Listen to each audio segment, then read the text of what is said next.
ante todo, espero pues que se encuentren bien de salud en esta situación que estamos viviendo, especialmente en las zonas pues donde ha sido más afectado con esta pandemia, ¿no? Que a muchos pues les ha ocasionado muerte de algunos familiares, ¿no? Y es algo pues realmente lamentable, pero la vida continúa y hay que ser fuerte en estas situaciones de adversidad, ¿no? Bueno, con este preámbulo vamos a dar inicio a un tema que es muy controversial, yo diría, en el sentido de que, en el sentido que es un tema muy amplio, ¿ya? Lo que es autopsia psicológica es un tema sumamente amplio. En realidad no bastaría pocas sesiones porque demora mucho. Este curso yo lo llevé en 6 meses, así que es amplio. Vamos a tratar de hacer lo esencial, lo básico, para que ustedes conozcan realmente cómo es una autopsia psicológica, cómo es un procedimiento. Y si en algún momento de su vida les toca hacer uno, bueno, tengan una noción más o menos de cómo realizarlo. Algo muy importante en la autopsia psicológica es de que el fin que se creó no fue específicamente para un esclarecimiento de una muerte dudosa, ¿no? Que ya sea homicidio, suicidio, sino fue un fin diferente, ¿no? Fue más que todo estudiar la conducta suicida que hubo en Estados Unidos en aquella época cuando había muchas personas que se suicidaban, ¿no? Igual sucedió también en Francia. Entonces el tema que vamos a tratar hoy día es la autopsia psicológica, suicidio u homicidio, ¿ya? Bien, bien, jóvenes. Voy a hacerlo corrido, pero si alguien quiere adelantarse haciendo preguntas, lo puede hacer por el chat y la señorita Vicky me va a hacer alcanzar las preguntas, ¿ya? Porque al final de todas maneras va a haber un espacio para preguntar. Hoy día vamos a hacer un poco la parte teórica y la siguiente clase, que es el viernes, ya le voy a presentar casos hipotéticos y la estructura del MAPI, bueno, que es el más conocido porque también hay una estructura del protocolo de evaluación psicológica forense de Colombia, que también es muy interesante. Yo lo utilicé allá cuando estuve haciendo pasantía y es muy práctico, pero generalmente en toda Latinoamérica el que más utilizan es el MAP, ¿ya? Bien, primero hablemos de los orígenes. Los orígenes de la autopsia psicológica. ¿Cuándo se origina? Mire, la autopsia psicológica no es algo nuevo, la autopsia psicológica ya tiene mucho tiempo, ¿no? Por allá en los años 20 en Francia, en París, ya había investigaciones acerca de muertes por conductas autodestructivas, es decir, por suicidios. Ya la gente en esas épocas se interesaba por averiguar por qué la gente se mataba, ¿no? ¿Por qué se suicidaba? Entonces hubo una especie de ola de suicidios, también se dio en la época del año 30 en Nueva York, en la cual se presentaban pues alto índice de suicidios, ¿no? Durante la crisis económica que azotó en esas épocas en Estados Unidos.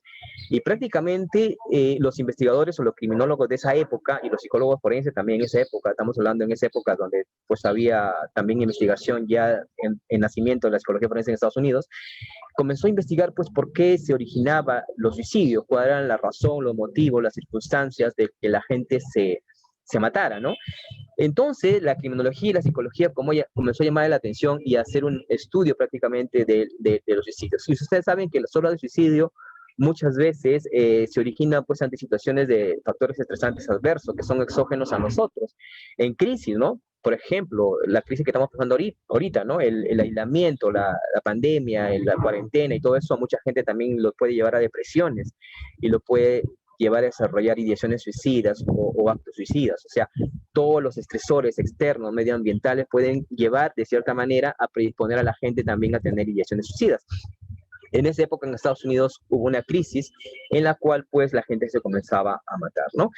Entonces, ¿dónde específicamente comenzó a originarse? En Los Ángeles, en Estados Unidos, y el famoso doctor que dio inicio a la autopsia psicológica, pues fue el doctor Shetman, ¿no? Quien pues comenzó a elaborar pues un protocolo en esa época y con eso comenzó a llamarlo autopsia psicológica y a estructurar todo un estudio por la ola de suicidios que había en esa época. Entonces estamos hablando de, mírense cuántos años, ¿no? Desde la época de los años 50 hasta ahorita, pues tiene tiempo.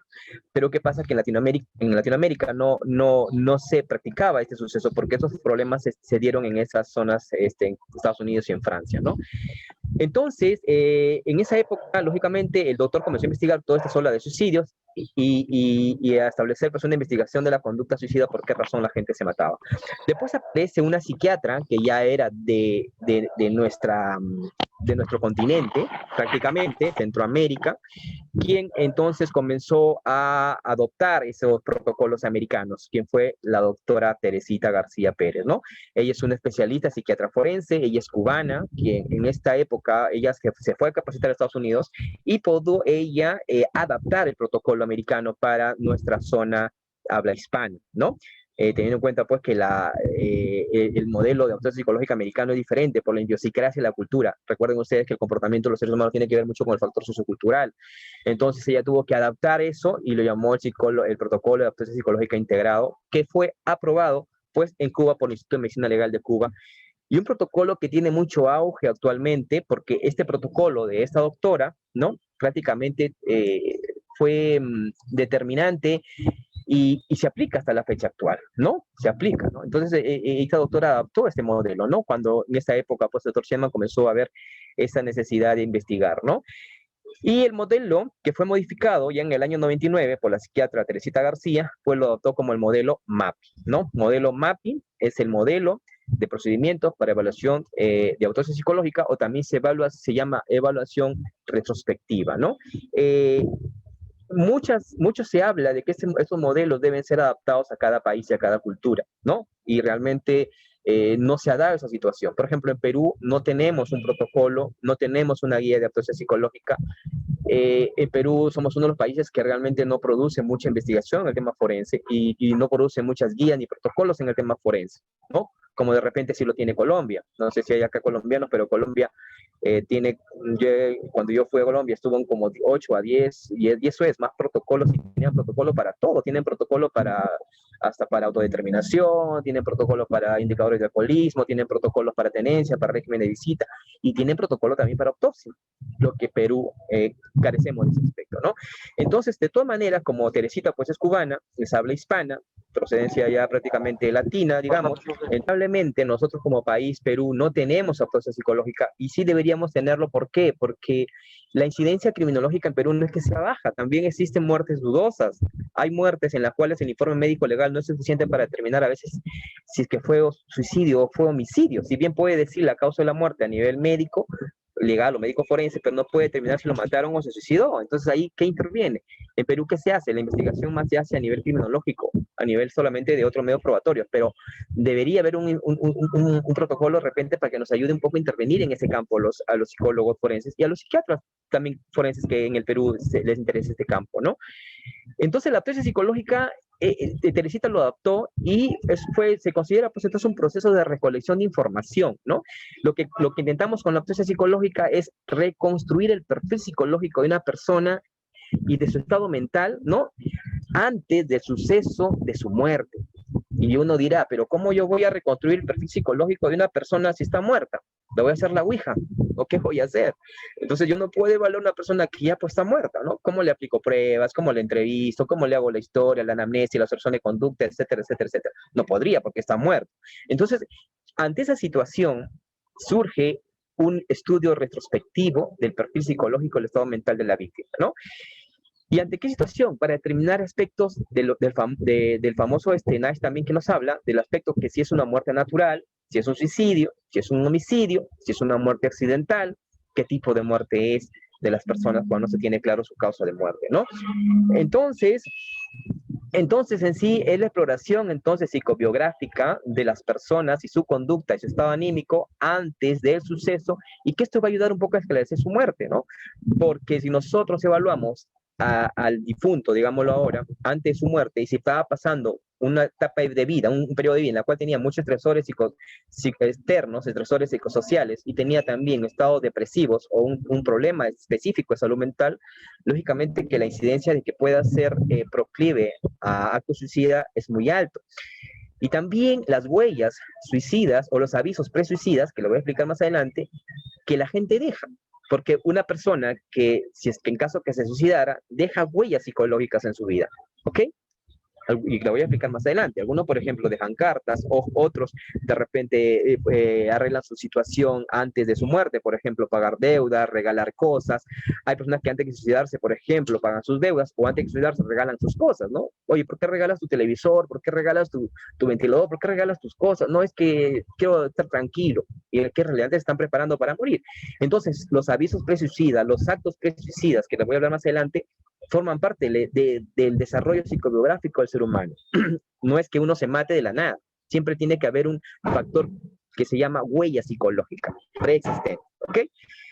Entonces, la vida anímica, la autopsia psicológica nos permite entonces explorar la psicobiografía de la conducta y la vida anímica de la persona para buscar lógicamente la causa de su muerte. Si es lógico, si tiene sustento realmente científico de que esta situación que estuvo viviendo esta persona pueda llevarlo realmente a matarse. ¿Ok? Entonces, por eso se llama investigación retrospectiva indirecta, post-mortem. ¿Por qué indirecta?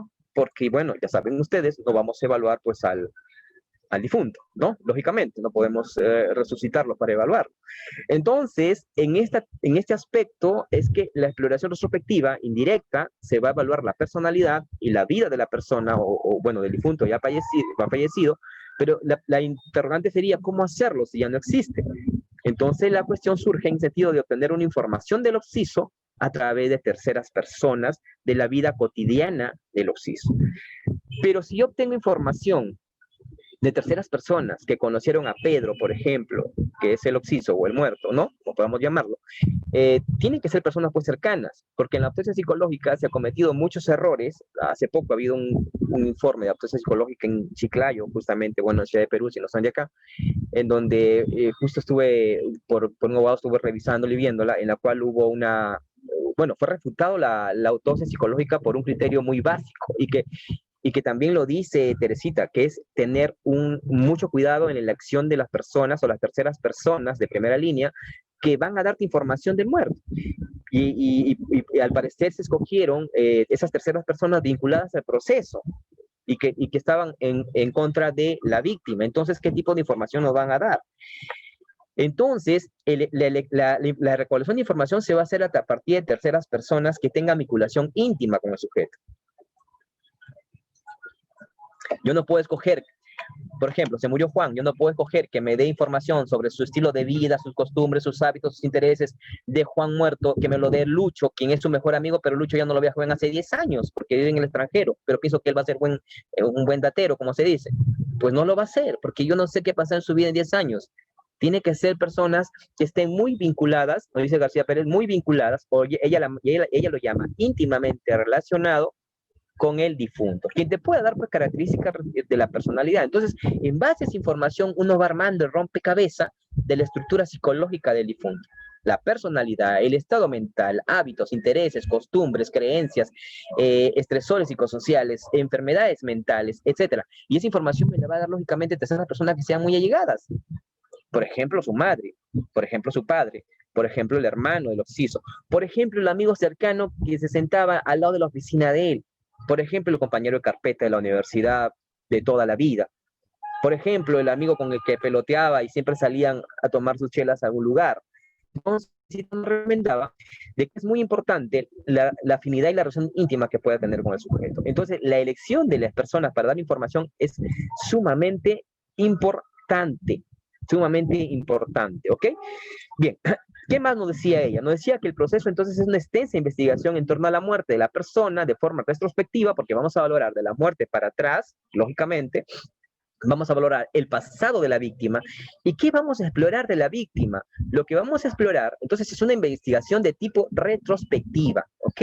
¿Y qué vamos a explorar? Vamos a explorar, pues, cómo era la persona, cómo era su comportamiento, cómo era él, su estado mental, su personalidad, su carácter, qué le gustaba, qué no le gustaba, cómo era su forma de sentir, su forma de pensar, qué enfermedades tenía, quién más conoce las enfermedades que las personas cercanas. Y ojo, y ahora con esto de la admisibilidad de la prueba en base a evidencias, tendríamos que tener esas evidencias. No porque Juan me dice, no, él tenía esquizofrenia. Yo puedo dar por válido que tenía esquizofrenia. Por eso que la autopsia psicológica no es un trabajo sencillo, es un trabajo que toma mucho tiempo. Es más, es un trabajo multidisciplinario. El MAPI solo es una estructura de la autopsia. Entonces, por ser un trabajo multidisciplinario, nosotros tenemos que recolectar toda la información que podamos. Tenemos, por ejemplo, si me dicen que eres esquizofrénico, bien señora, tendrá un certificado, receta, informe del psiquiatra que lo vio, pues vamos a visitar al psiquiatra y conversar con él. Tendrá una receta, aquí está. Ah, mira, acá está el informe, medio probatorio para sustentar mi caso, mi informe pericial. Entonces tenemos que recolectar como si fuéramos investigadores, porque en realidad es una investigación retrospectiva, ¿ok? En la cual pues tenemos que, en base a eso, nosotros poder hacer una una perfilación de la autopsia psicológica y del perfil del difunto previo a su muerte, ¿no? Entonces, eso se hace de manera indirecta con terceras personas que están, como llama García Pérez, Teresita, íntimamente vinculados con el occiso, ¿ok? Íntimamente vinculados. Este método entonces incluye una múltiple entrevista a familiares y demás personas cercanas, ¿no? Especialmente de primera línea y segunda línea. No podemos entrevistar, como les dije, porque Juan Pérez vivía en su cuadra, yo lo voy a coger como persona a entrevistar a Juan Pérez, pero si Juan Pérez vivía en toda la esquina y nunca se relaciona con él, ¿qué información me puede aportar? Tiene que ser familiares cercanos y personas muy cercanas al occiso que me puedan realmente brindar una información adecuada para poder estructurar yo la autopsia psicológica. Perfecto. Ahora, y eso es importante porque yo no voy a preguntarle a ellas cuestiones técnicas, ¿no? Yo no le voy a decir a las personas, por ejemplo, oye, Juan tenía problemas psicóticos. No, pues eso no va a entender. Voy a decirle, ¿cuáles eran sus cualidades de Juan? ¿Qué es lo que te llamaba la atención de Juan? Juan alguna vez te comentó que escuchaba voces, que le hablaban. Juan te comentó alguna vez que estaba muy triste, que no quería salir, que no quería ver televisión, que no quería jugar, paraba llorando, indicadores de depresión. No le voy a decir, ¿Juan tenía depresión? No. O sea, se hace una entrevista muy, bueno, aunque el MAPI es más estructurado, pero hay otros modelos protocolares de autopsia que son más abiertos. Pero generalmente el MAPI se utiliza más porque tiene menos sesgos de error, porque es una entrevista más de tipo cerrada. Pero, se hace una descripción de la conducta, es decir, observabas tristeza, labilidad, tensión, alterado, carácter fuerte, agresivo, etc. Y uno lo va estructurando, va estructurando. Entonces, es un poco explorar a través de otras personas la estructura del occiso, ¿no? Entonces hace pues la revisión, eso se va a constatar lógicamente con la revisión de todos los informes disponibles que podamos tener. Cuanto más información tengamos del occiso respecto, por ejemplo, a certificados médicos, escolares, universitarios, informes, etcétera, es mejor la investigación, porque nos aporta más fuente de información para poder sustentar nuestra conclusión, ¿ok? Y poder nosotros tenerlo claro dentro de nuestro informe pericial y estudio que podamos tener. Porque la autopsia psicológica tiene que hacer una constatación de lo que estamos nosotros diciendo. Por eso que algo que también deben tener claro, cuanto más personas me den información del occiso, mi trabajo es mucho más, o tiene menos riesgo de error, o menos sesgo de error, tiene más rigor científico. Muchas veces he visto autopsia psicológica, por ejemplo, la que viste en Chiclayo, lo hicieron solo con 3 personas. Hay lugares donde hacen autopsias psicológicas y aplican el MAPI a 8 personas, y eso es. Hay sitios donde, por ejemplo, en México he escuchado que lo hacen hasta con 10, porque más personas, más información te dan del sujeto, pues la descripción va a ser mucho más objetiva, porque haces una media estándar. Si Juan Pedro, su amigo del alma, me dice que él era colérico, pues de los 10 que he entrevistado tienen que decirme lo mismo, si era colérico. Pero si me dice uno colérico, los 9 me dicen que no era colérico, entonces no hay sustento, no hay confiabilidad de lo dicho. Entonces tengo que tener en cuenta porque se hace un cruce de información, ¿ok?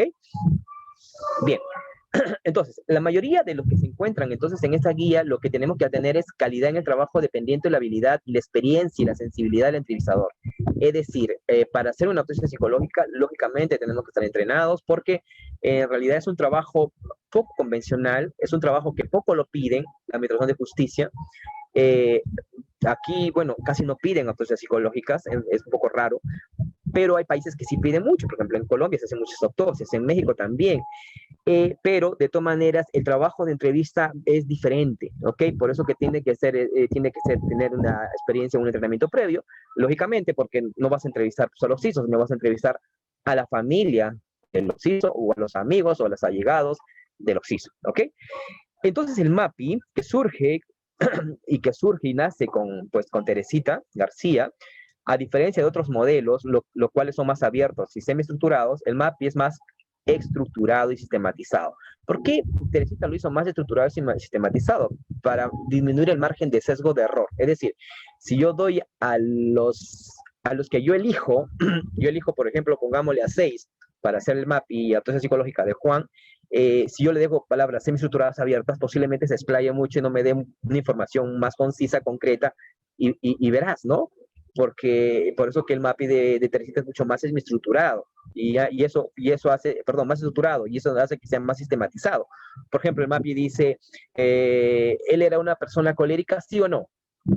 no te da opción. Sí era. Ya, entonces así va estructurado. Y es mejor en ese sentido porque Teresita hablaba de que si es más sistematizado y es más estructurado, hace que disminuya el sesgo de error porque la interpretación de cada uno va a ser diferente. Lógicamente que va a ser diferente. ¿Ok? Muy bien. Pero no podemos hacer una autopsia psicológica si no tenemos dos puntos importantes muy claros. Primero debemos conocer un poquito de lo que es victimología y debemos conocer un poquito de lo que es suicidología. ¿Ok? ¿Por qué? Porque el suicidio es parte de la investigación de la autopsia psicológica. ¿Ok? Y acá ya hay un gran investigador que nos daba este mensaje muy bonito, que es de Van Hon, de Henting, que decía que la víctima no es únicamente un objeto inanimado, ¿no? Solo elementos activos de la dinámica del asesinato. No del asesinato. O sea, lógicamente, o sea, la víctima no es una persona que no te va a dar información, la víctima te da mucha información. Es sumamente activo para la dinámica del homicidio. Es más, ya lo decía Robert Ressler, si es que uno estudia a la víctima, pueden encontrar al asesino serial. Recuerden ustedes, por ejemplo, Ted Bundy, que es muy conocido, todas sus víctimas eran delgadas, de lente, cabello negro, universitarias, jóvenes. ¿Por qué? Porque era su prototipo, era su perfil, era el tipo, la forma de sus víctimas que él escogía, que representaba al conflicto que tuvo con su madre durante su infancia y que las mataba, prácticamente matando por el odio que tenía hacia la mujer que representaba la figura de su madre. Pero se estudia a la víctima para que de esa manera uno pueda llegar al homicida, ¿no? Entonces es muy importante lo que nos decía Henry, que hay que estudiar a la víctima porque eso nos ayuda muy importante en estos aspectos, ¿ok?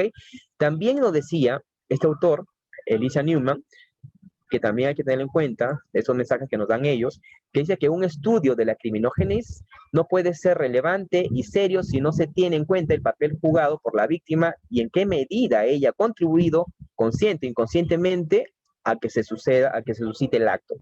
Porque en la autopsia psicológica lo que se busca es valorar también la dinámica de la posible muerte, porque uno no sabe cuando empieza a hacer una autopsia si la mataron o se suicidó. Lógicamente no sabes. Pero en la autopsia uno busca investigar eso y también se va a dar aportes de posibles autores del delito, ¿ok? Si bien pueden acusar a 2, 3, 4 personas, pero uno va a comenzar a indagar la relación dinámica con esas personas también, ¿ok? Para poder estructurar desde el punto de vista de la victimología el acercamiento que puede haber tenido con su agresor. Recuerden las teorías de Mendelssohn, por ejemplo, que hay víctimas totalmente inocentes, que son los niños, que ellos no buscan y no se acercan a ser víctimas ante una situación, pero también Mendelssohn nos hablaba de víctimas provocadoras, aunque eso está en tela de juicio, pero bueno, Mendelssohn lo decía en sus teorías, ¿no? Que hay víctimas que, por ejemplo, van a un lugar muy peligroso, ¿no? Y se arriesgan a que las maten o que les hagan algo, ¿no? O también víctimas que también no son tan víctimas que al principio desearon ser victimarios, como decía Mendelssohn, por ejemplo, alguien que se va a vengar de alguien, pero sabe que esa persona vive en un barrio muy peligroso, donde todos son compinches, voy a vengarme, por las finales me matan a mí. También provoqué el hecho de mi muerte.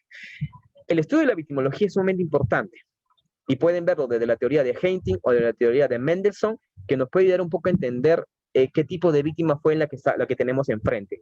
Entonces, la victimología y entender la víctima, no solamente el estado mental, personalidad, estructura psíquica previo a la muerte, sino también entender el tipo de víctima que estamos frente a nosotros, ¿ok? También nos ayuda mucho ese criterio de apreciación. Y también Luis Rodríguez nos da otros aspectos importantes que nos habla que las víctimas y sus victimarios comportan más semejanzas que diferencias. Y eso es muy cierto. No podemos decir, oye, pero ¿qué tiene que ver con que yo estudie la víctima si yo quiero agarrar al agresor?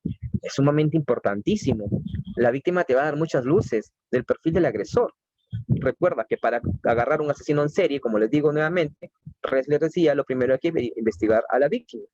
Su etiología, su origen, su cultura, su forma de ser, sus costumbres, etcétera, etcétera. Y tipificarla como víctima, qué tipo de víctima es. Entonces es muy importante que haya una relación directa, porque lo que queremos ver en la autopsia psicológica, lógicamente, es o la mataron o se suicidó, porque ni la policía ni el médico legista pudo decir realmente lo que pasó, ¿ok? Entonces la suicidología nos aporta mucho en ese aspecto, ¿no? Nos aporta muchísimo en ese aspecto, y el suicidio pues genera gran impacto en la vida de las personas y en la sociedad, ya que el fallecido deja huellas en su emocionalidad, en su entorno. Todo suicida deja huellas, ¿ok? Todo suicida deja huellas. O una carta, o un mensaje en el Facebook, una canción. Ahora que está de moda, por ejemplo, ¿cómo se llama eso del internet? Bueno, no recuerdo ahorita, pero hay muchos programas donde uno deja sus mensajes personales. O sea, siempre deja una huella la persona que intenta suicidarse, ya sea a nivel de interrelacionar con las personas, con los amigos, o en un escrito, o en un papel, en una foto, etcétera. Entonces, la psicología va a estudiar desde el punto de vista de reconstruir retrospectivamente la vida del fallecido. ¿Okay? ¿Qué patrones de conducta tenía? ¿Qué personalidad tenía? Su estado mental, cómo era esa persona emocionalmente, psíquicamente, cómo era su personalidad. ¿Y cómo saco eso? Pues tengo que sacarlo de fuentes indirectas, de las personas que lo conocían, que me hagan una descripción fenomenológica de cómo era su conducta de este señor muerto, que ya murió, ¿no? Y así poder definir, por ejemplo, causas probables de muerte y descifrar las motivaciones de la misma. Descifrar si realmente tenía motivaciones suficientes que la puedan llevar a autoeliminarse. Por ejemplo, ¿quién puede tener motivaciones suficientes para matarse? Por ejemplo, puede ser un depresivo mayor. Por ejemplo, puede ser también de repente un esquizofrénico, ¿no? Con delirio de persecución o algo así. O, por ejemplo, puede ser un alcohólico y etcétera, ¿no? Hay muchas víctimas que pueden llegar a esto, una limítrofe también. Entonces, uno puede tener en claro estos aspectos para poder hacer la reconstrucción. Y el suicidio se torna sumamente importante conocerlo para poder llegar a este punto y poder ver si hay una conexión entre eso, un nexo causal entre eso. Y acá nos decía Teresa García, citado en este aspecto, nos decía que se considera suicidio como el acto humano de autolesionarse con la intención de acabar pues con nuestra propia vida, ¿no? Y también nos decía que abarca la infinidad de estados motivacionales conscientes o inconscientes de las personas, ¿no? Porque lógicamente hay estados inconscientes de suicidio, hay personas que tienen ideación suicida, hay personas que tienen acto suicida, ¿no? Pero que hay personas que tienen ideaciones pero que nunca lo llegan a hacer. Entonces, es muy importante conocer todos los estados psicológicos que nos pueda llevar a ver que realmente la persona es potencialmente suicida, ¿no? Porque la autopsia lo que busca determinar es eso. ¿Existe indicador de que se haya suicidado o no existe indicador de que se haya suicidado? Si no existiera, bueno, la policía va a ir por el lado de la investigación del homicidio, ¿ok? ¿Qué nos decía Chetman? Chetman nos decía que la parte de biología es importante en el suceso que está dominado por las emociones, ¿no? Más que todo negativo y por el dolor de la psique, o sea, aspectos emocionales netamente, ¿no? Y Serfati nos decía como una conducta autodestructiva el suicidio fatal y premeditada, ¿no? Que lleva a influencias ambientales, orgánicos, genéticos, psicológicos, sociológicos y culturales. Mire, todos los factores que nos pueden llevar a una conducta de autoeliminarse. Entonces, Serfati nos decía que dentro de la autopsia es importante que indaguemos esos aspectos, aspectos medioambientales, aspectos, por ejemplo, también genéticos, ¿no? Y una expresión genética, por ejemplo, era esquizofrénico, era psicótico o era neurótico. Si era una persona, tenía una enfermedad terminal, aspecto biológico, orgánico, tenía cáncer, cáncer terminal, y ahora, ver, el cáncer terminal posiblemente lo haya llevado a autoeliminarse o no. No solamente bastaría decir que por eso se haya autoeliminado. Otro factor también medioambiental podría ser, al señor lo han condenado a cadena perpetua, está siguiendo un proceso judicial y le acaban de, un mes antes de decir que le van a llevar al penal por cadena perpetua, está siguiendo ese proceso. Y desde que le dijeron eso, mi tío, mi padre, mi hermano está triste, encerrado, no quiere salir, está muy mal. Es un factor estresante ambiental. Puede llevarlo, existe altas posibilidades, pero ahora habría que estructurar su personalidad del sujeto, que lo hacemos con las fuentes indirectas y averiguar, ¿tiene ese señor recursos de afrontamiento? ¿Cómo manejaba ese señor los estresores antes de su vida? Cuando tenía problemas similares que realmente atentaban contra su tranquilidad emocional o era un estresor muy fuerte como el que le digan ahora que va a ir preso en cadena perpetua. ¿Cómo lo manejaba? No igualito, ya tuvo antes intentó matarse porque se divorció de su mujer, por decir. Ah, entonces tiene ese tipo de reacciones. Y así se va estructurando. Entonces los factores ambientales, como por ejemplo, ¿no? Tener un problema legal, factores externos como por ejemplo un divorcio, una separación, un endeudamiento, te quitaron la casa, un desfalco económico, una quiebra económica, son factores estresantes que también pueden llevar a desestabilizar a la persona y elaborar y premeditar y planificar una conducta suicida. Entonces, esos factores se estudia también en la autopsia psicológica. Los factores orgánicos y genéticos, valorar en el sentido de la salud física de la persona. Como lo decía, no es lo mismo si una persona que se muere, pues lógicamente si se muere va y tenía ya predisposición de depresión hereditaria o una esquizofrenia, lógicamente tiene también, es una persona vulnerable. y factores sociales y culturales que pueda tener. Entonces, la suicidología es muy importante en este aspecto. Y acá les muestro una investigación, por ejemplo, que se hizo en Colombia, sobre suicidios, con 67 personas, bueno, que se suicidaron de 272 casos, en la cual los resultados alojaron, pues, que predominaba mucho en los suicidios conflictos intrafamiliares. Es decir, que la gran mayoría se mataron porque tenían problemas intrafamiliares, ¿no? Casos de violencia familiar, por ejemplo. Y también prevalecía mayor riesgo de personalidad de tipo narcisista y limítrofe, por ejemplo, ¿no? Los limítrofes, según esta investigación colombiana que se hizo en Bogotá, eran muy altamente probable que se pudieran matar. Y de estos estudios, la mayoría eran limítrofes y eran narcisistas. Miren las personalidades de este grupo de investigación. Y esto un poco yo lo llevo a un aspecto, por ejemplo, hablando de suicidios ahorita, ¿no? De entender, bueno, es mi postura, ¿no? De entender, por ejemplo, la postura de Alan García. ¿Alan García tenía depresión? ¿Tenía realmente gestos depresivos? Alan García, por ejemplo, desde mi postura y de lo que yo más o menos he visto, él tuvo su padre preso desde su infancia. Él vivenció y experimentó, fue parte de su vida el visitar a su padre en la cárcel cuando era niño. Y él vio cómo era una cárcel. Ahora, Alan García, de lo que muchos lo han estudiado, decían que su personalidad de él era narcisista. Entonces, una posible inicio de hipótesis teórica podría ser, por ejemplo, prefiero morir con mi propia mano que dejarme llevar por mis detractores y que me minimicen y me sobajen y me humillen en la cárcel. Me minimicen y me humillen en la cárcel. No permitiría que nadie chanque mi honor. Y entonces prefiero yo matarme, yo mismo hago justicia con mi propia mano y me mato, ¿no?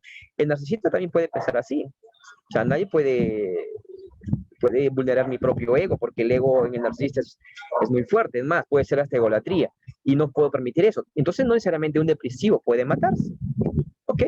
Si bien un depresivo mayor tiene ideaciones suicidas, pero no todo lo depresivo se mata.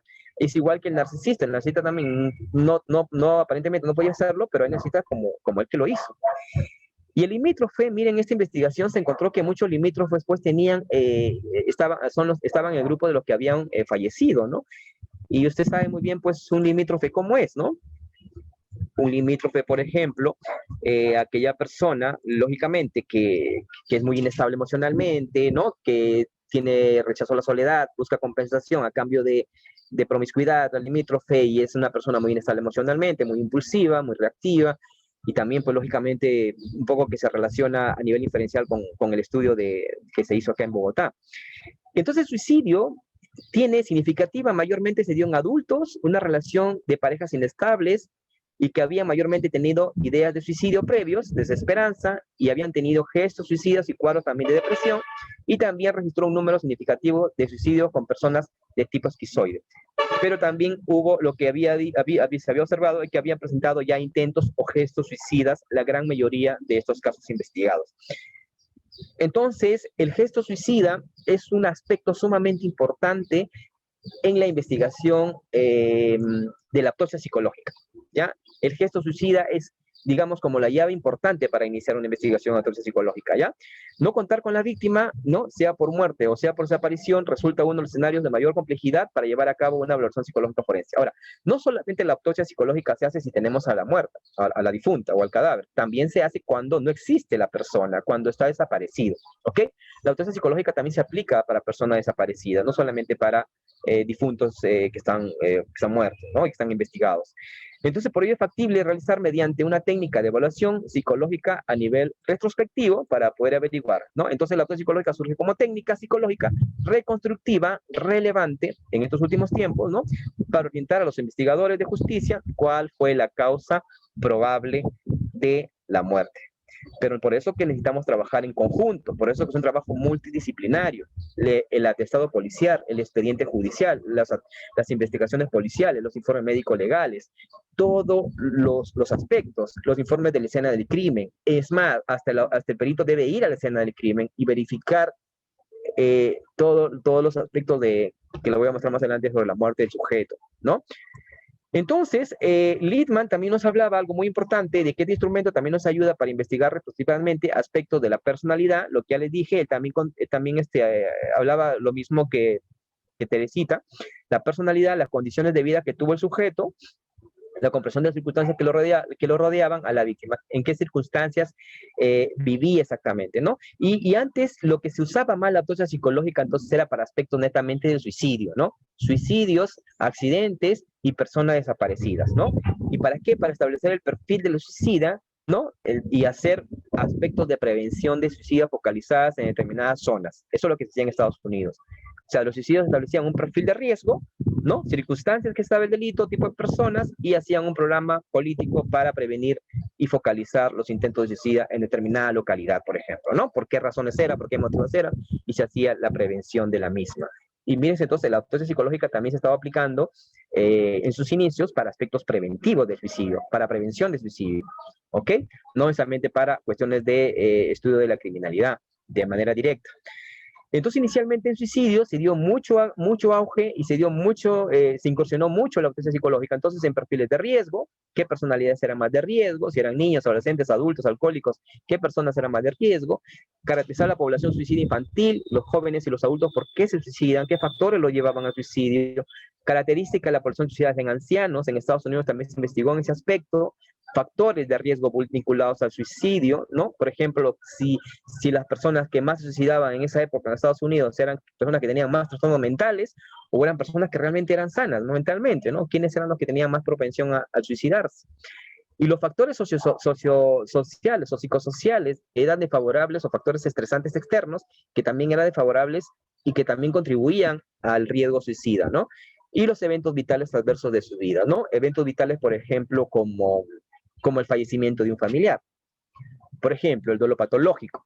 O quien no ha tenido un caso de repente en la clínica, ustedes habrán tenido se le murió el hijo a la señora Juana y la señora Juana quiere morirse también para estar con su hijo en el cielo, digamos, ¿no? Ya no quiere vivir. O de repente se murió su padre de alguien y entra en una depresión profunda, o su esposa que intenta matarse porque ya no le encuentra sentido a su existencia. Los eventos vitales también cuentan mucho para valorar el riesgo suicida y la autopsia en sus 60 y pico ítems que tiene, se estructura todos estos eventos vitales y factores psicosociales, ¿ya? Esto sí te lo vamos a ver, los factores también para que después lo puedan ver. Entonces la autopsia psicológica en un principio se utilizó mucho en el campo clínico, ¿no? En el campo clínico porque se veía valorar aspectos psicopatológicos del suicidio para identificar perfiles de riesgo y factores de riesgo suicida, ¿no? Ustedes creo que como clínicos, hay clínicos acá, lógicamente, tienen fichas de tamizaje y pueden identificar factores psicopatológicos de riesgo para personas potencialmente suicidas. ¿Y cuándo surge el interés de la parte forense? De la parte forense, porque recuerdan que la clínica es la base de lo forense, ¿y cuándo surge el interés? Cuando lo forense ya comienza a valorar lo mismo de la autopsia psicológica enfocada desde el punto de vista clínico a llevarlo al factor de las causas de muerte, ¿no? Y que causas de muerte que son pues indeterminadas, ¿no? En la cual no se sabe pues, como le decía anteriormente, si se mató, perdón, si se suicidó o si fue un homicidio. Entonces de ahí comienza a surgir esta valoración de la autopsia y se comienza a estudiar un poco más el aspecto del suicidio, ¿no? Como muerte accidental o muerte natural, y resolver casos que tienen que ver con eso, ¿no? Si fue natural, si fue accidental, si fue suicidio, si fue homicidio, ¿no? Porque realmente la muerte es de tipo dudoso, ¿no? Lo famoso NASH. Ahora, pero la autopsia psicológica también tiene retractores, también tiene gente que no lo ve un modelo muy científico, un protocolo muy científico, porque muchos retractores siempre dicen, pero ¿cuál es el rigor científico o la validez científica de una técnica de la cual pues no evalúa al sujeto, ¿no? Dicen que esta técnica de evaluación no ha estado exenta de polémica, puesto que históricamente ha sido cuestionada, primero por la flexibilidad de la metodología, ¿no? Porque la metodología pues tiene que ser adaptada y también porque la evaluación no reside específicamente en el sujeto, porque el sujeto no está. Entonces muchos retractores dicen, ¿cómo yo saco un perfil de personalidad si el sujeto no se encuentra? Y entonces esta situación también ha sido basada principalmente en entrevistas familiares y personas cercanas. Por eso que lo que decía Teresita es que es una investigación retrospectiva, es como una investigación criminológica y que cuando más aportes tengas de las personas elegidas para perfilar al occiso, va a ser mucho menos, va a tener menos sesgos y va a tener menos margen de error. Como les decía anteriormente a ustedes, si ustedes escogen 6 personas para que me elaboren el perfil de Pedro que está muerto, lógicamente yo no puedo delimitar que Pedro fue por ejemplo, extrovertido, si es que uno de ellos me dice que fue extrovertido, que si es amiguero, sociable, conversador, etcétera, pero los demás me dicen, no, era muy callado, no hablaba nada. O sea, no puedo validar el aspecto. Tengamos en cuenta, partiendo del principio de la personalidad, que la personalidad no es un rasgo, sino es un patrón consistente y sistemático en el tiempo y no cambia.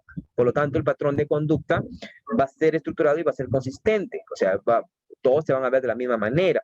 Entonces, es como que si tú hicieras una encuesta a 5 amigos cercanos tuyos y diles, oye, ¿cómo soy yo? Casi todos te van a dar cosas similares, especialmente en aspectos muy específicos. Por eso Marita, por eso Teresita lo hizo su entrevista más estructurada, para que no haya distorsión y aquí que exista menos sesgo, ¿no? Y porque si le doy entrevista abierta, puede ser que se desplayen en muchas cosas que muchas veces contaminan la investigación, ¿ok? Y lógicamente los modelos en los países deberían adaptarse. Hay muchos modelos. El MAPI no es el único. Acá tenemos en Chile, por ejemplo, uno, que solamente les he resumido. En Chile, por ejemplo, aplican el modelo de Gels, que es un modelo que ha sido traducido en Chile también por otros señores, Torres y Manso, y que es un modelo también que lo utiliza, por ejemplo, la policía criminológica, ¿no? Pero ese modelo es una entrevista semiestructurada. Recuerden que la entrevista semiestructurada utiliza la narrativa libre. Yo no puedo hacerle preguntas subjetivas, contaminadas, directas. Yo no puedo decirle a la persona, ¿verdad que Julio era amigable? Si de repente yo escuché que Lucía me dijo, por ejemplo, son Lucía, Pedro y Juan, los tres que voy a evaluar. Y si Lucía me dijo, era una persona muy amigable, muy tratable, muy cariñosa. Yo le digo, oye, ¿verdad que Juan era muy amigable, cariñoso? Le digo al segundo entrevistado. Es una pregunta subjetiva, eso no podría ser, por ejemplo. Entonces la entrevista en este modelo es más semiestructurado, pero por ser semiestructurado tiene que ser narrativa libre y no tiene que haber preguntas sugestivas, ni contaminadas, ni directas, ¿ok? Para evitar y que fluya naturalmente la entrevista de las personas elegidas. En este modelo, porque, por ejemplo, evalúa 24 dimensiones, ¿no? Son 182 preguntas en la guía estructurada de Gibbs, y evalúa escala de intencionalidad y letalidad de la conducta suicida, ¿no? ¿Cuánta intencionalidad ha tenido la persona para poder matarse? Y eso es lo que nosotros llamamos las huellas psicológicas de intentos de muerte, ¿ok?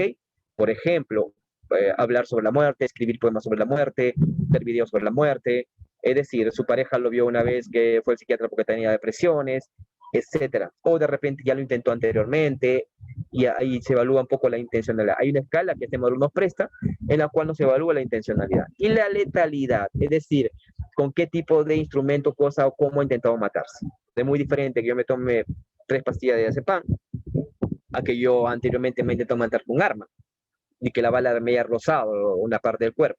O sea, ¿cuál es más letal? Entonces, vemos la intencionalidad, a qué punto, y el nivel de letalidad, a qué punto tuvo esta persona. Y hay una escala dentro de la estructura del protocolo de Gibbs en cual nos instruye este aspecto. Y algo muy importante, por ejemplo, este protocolo y esta guía es que nos habla de la evaluación global de actividad relacional y la evaluación global de la actividad social y laboral, que es de la DSM-4, ¿no? ¿Para qué? ¿Para qué? Para ver realmente si la persona tenía, por ejemplo, una reacción de estrés postraumático, por ejemplo. La reacción de estrés postraumático tiene alteración de funcionamiento global. Y esto también lo considera dentro de la valoración de Gibbs para poder estructurar el riesgo o la autopsia psicológica de que realmente hay un riesgo de que se haya suicidado, ¿ok? Y que no lo hayan matado. Otro protocolo, porque en esta taller nos vamos a centrar más en el de Teresita, ¿ya? Pero quiero decirles que hay muchos modelos y algunos países lo han adaptado. Por ejemplo, como le digo, Chile tiene este modelo en la policía criminológica y le va muy bien. Pero Teresita es un modelo que muchos le dan mucho más peso y más consistencia, ¿no? Que los demás, ¿no? Acá, por ejemplo, el modelo de investigación criminal que se trabajó en este caso de Werlach y Botega es de que también se hace entrevista semiestructurada. Miren la diferencia, porque Teresita, su modelo es más estructurado, no es semiestructurado, es estructurado en caso de Teresita. Y en este modelo, por ejemplo, tienen 69 ítems y 4 módulos, ¿no? Módulos que tienen que ver con precipitantes y estresores externos que pueda tener la persona para poder matarse, motivaciones que pueda tener la persona, ¿no? ¿Qué tipo de motivaciones tiene? Eh, por ejemplo, una motivación, no irme preso, prefiero matarme por no irme preso porque me quieren decir que me van a dar cadena perpetua por mi delito que he cometido. Entonces se mata, ¿no? La letalidad, cuántas veces lo he intentado y con qué lo he intentado. La intencionalidad también mediante la huella psicológica de gesto suicida que pueda tener. Este modelo es un modelo muy interesante también, ¿no? Que también dispone pues de todo un protocolo para poder utilizarlo, ¿no? Bien. Y el modelo MAPI, que es el modelo más utilizado en nuestro entorno, especialmente en países, por ejemplo, como Argentina, utilizan el MAPI, en Colombia utilizan el MAPI, y en Perú creo que también muchos utilizan o han utilizado el MAPI en algún momento, porque es más estructurado, es mucho más estructurado de llevar. Entonces, en el caso de Teresita, por ejemplo, en el MAPI, tiene pautas de entrevista más estructuradas, es decir, como una escala, y permite eso disminuir el sesgo de error y cualquier argumentación adicional que las personas puedan darme, ¿no? Por ejemplo, si me dice, ¿era triste? ¿Sí o no? Sí. Ah, pero es que lo que pasa es que así, ya no, o sea, era o no era así. Que un poco lo van estructurando de manera más directa y el sesgo de error disminuye, porque si yo le dejo narrativa libre, ya me tocaría a mí hacer la interpretación. Y muchas veces la interpretación te sesga, porque yo puedo interpretarlo según mi propia perspectiva. Entonces, la cuestión es hacerlo lo más objetiva posible y por eso que Teresita lo hizo desde un enfoque más entrevista estructurada, ¿ok?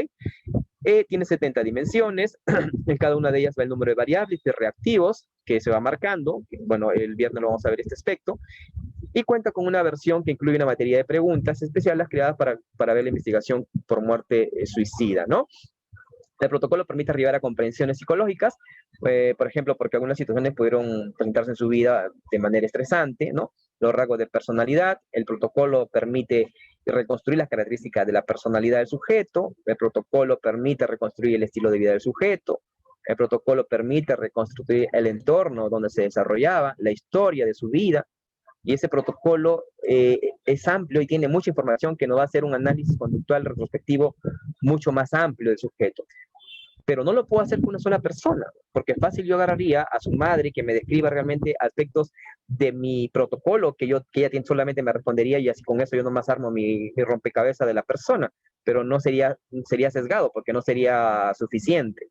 Entonces es muy importante que acá haya un posible, por cuanto la vida del sujeto, el ser humano, deja huellas y de que una u otra forma es factible interpretar. Todas las personas dejamos huellas de alguna manera, documentos personales, pertenencias, obras, producciones, hábitos, intereses, escritos. ¿Quién no tiene un diario, por ejemplo? Diarios.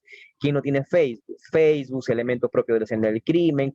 Todo cobra especial importancia en este estudio de autopsia psicológica. Por eso que en una autopsia psicológica yo debo tener bien claro el expediente completo y tener toda la revisión que puedo sobre los elementos que voy a investigar.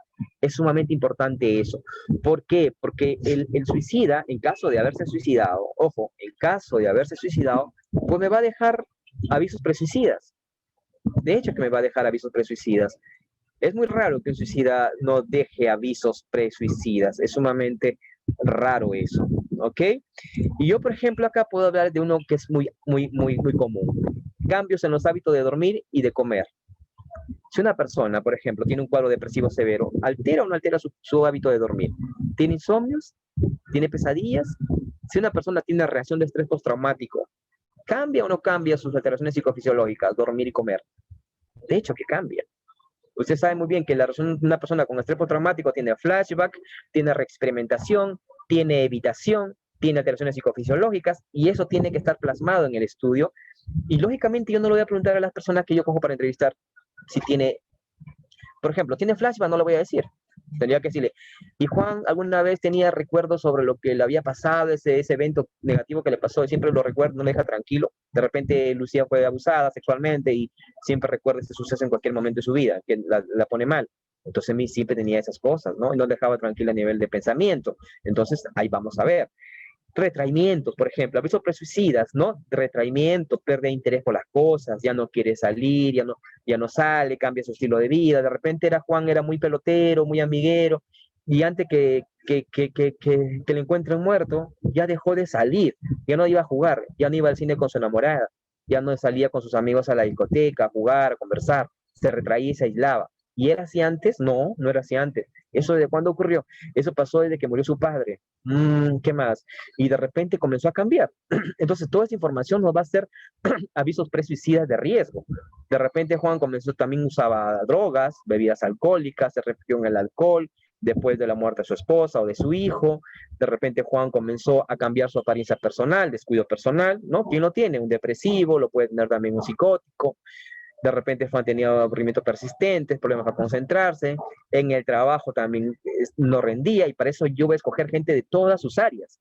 Yo tengo que escoger gente, de repente su familia, su madre, de repente su universidad, su mejor amigo, y de repente su trabajo, el mejor colega con el que salía a comer o el que vivía al lado de su trabajo, al lado de su oficina, por ejemplo, o que trabajaba junto con él. Cuanto más personas tenga para entrevistar como fuente externa, es mejor mi estructuración del perfil de Juan. ¿Ok? Y entonces todos estos avisos pre-suicida, lógicamente va dejando la persona el occiso en caso fuera suicidio, ¿no? Podemos ver que tenía poca tolerancia a los elogios, que se quejaba mucho de una persona mala, sentirse abominable. Y estos mensajes, por ejemplo, esta huella psicológica los va dando. Por ejemplo, puede ser que Juan a su mejor amigo le haya dicho, oye, siento que la vida no tiene sentido, o últimamente me siento que no quiero vivir, o pensaba en cosas de cómo será tomarse tantas pastillas de esto, o cómo será dispararse en la cabeza. Esos avisos pre-suicidas los va dejando la persona que tiene riesgo y potencial suicida, ¿ok? Lanzar indirectamente, por ejemplo, como decirles, no les seguiré siendo por un problema a nadie, ¿no? O nadie me importa, o para qué molestarles, no te preocupes, ya no te veré otra vez, o si no yo diga, no te preocupes, ya no me verás, ¿no? Pero tengo otros comportamientos adicionales a eso, porque también puedo ser un histriónico, puedo estar manipulando, pero por eso tengo que hacer una descripción cognitiva, conductual, comportamental, afectiva, en todos los niveles. También poner en orden asuntos. Por ejemplo, este es un gesto suicida muy importante en la autopsia. Poner asuntos en orden antes de matarse. Por ejemplo, Juan de repente regala sus cosas favoritas, ¿no? Y, por ejemplo, yo tengo un televisor que es lo mejor para mí porque tiene parlantes enormes, porque es un televisor que me compré de 65 pulgadas y no me puedo. De repente lo estoy regalando. Ay, pero ¿por qué regalas tu televisor que tanto te gusta? O de repente regalo mi pelota que fue firmada por Messi. Es decir, que tanto yo quiero. Oye, pero ¿por qué te desprende de eso que es algo para ti simbólico e importante? Se va desprendiendo de cosas, va poniendo en orden sus asuntos. Botar papeles, pagar deudas, dejar todo limpio, ordenar sus cosas, regalar sus cosas, cerrar su existencia, no tener nada pendiente. Ese es un aviso pre-suicida, ¿ok? Ya no tener prospección, por ejemplo. De repente me dicen, oye, sí, pero Juan últimamente ya no quería seguir estudiando. Decía que para qué, ya no voy a hacer eso, no tiene sentido hacerlo, etcétera, ¿no? Y esas cosas pues van dando pie a armar, ¿no? Pensamientos psicóticos, alucinaciones, que lógicamente la información me va a dar dando las personas. Y factores de riesgo que también puede haber tenido, por ejemplo, que sea alcohólico encima Juan. O de repente me dice, Juan tenía un cuadro psiquiátrico, Juan era esquizofrénico. Ah, sí, entonces hay que averiguar sobre la esquizofrenia. Y comenzamos a averiguar sobre la esquizofrenia, ¿ok?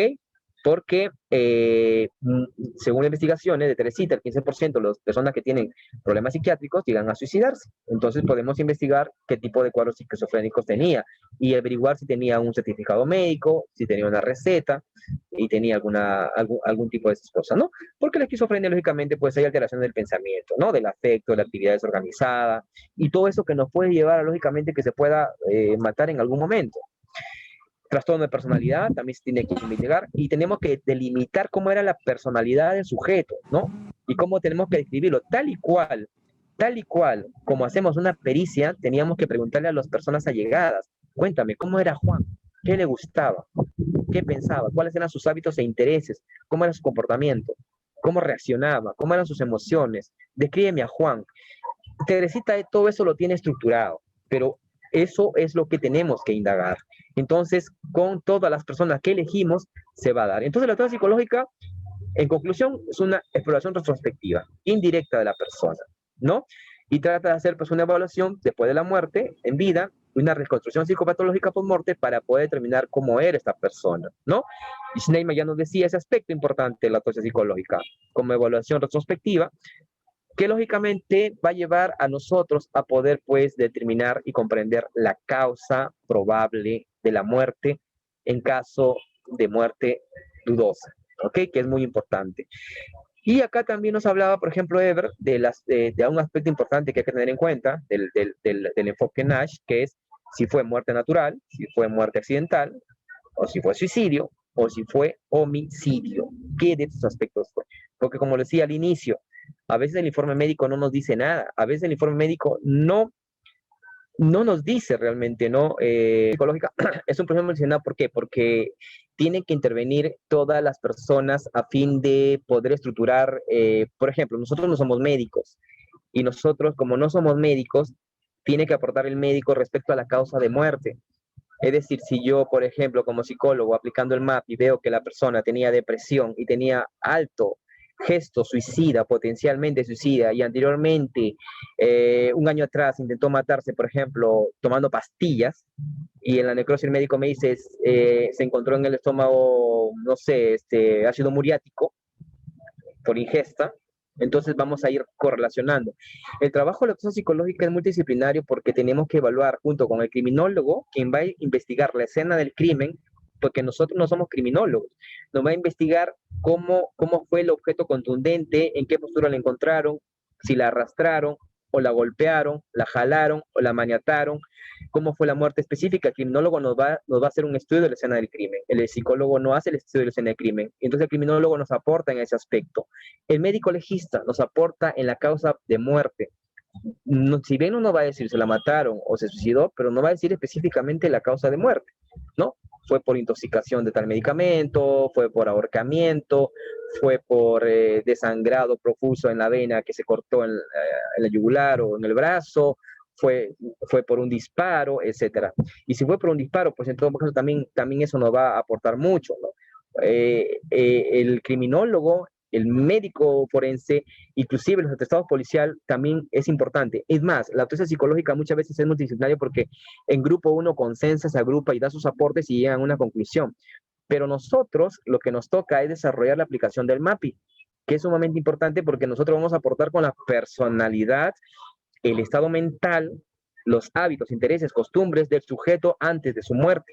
¿Y cuál era su estado mental? Que es lo más importante. Nosotros vamos a determinar, según los indicadores, según el estudio de todas las personas que he entrevistado, este señor no tenía depresión. Este señor tenía vida saludable, tenía prospección, porque estaba montando una empresa. Juan, que era su amigo al que yo he entrevistado, le estaba ayudando. Lucho también le hizo un préstamo para que ponga la bodega.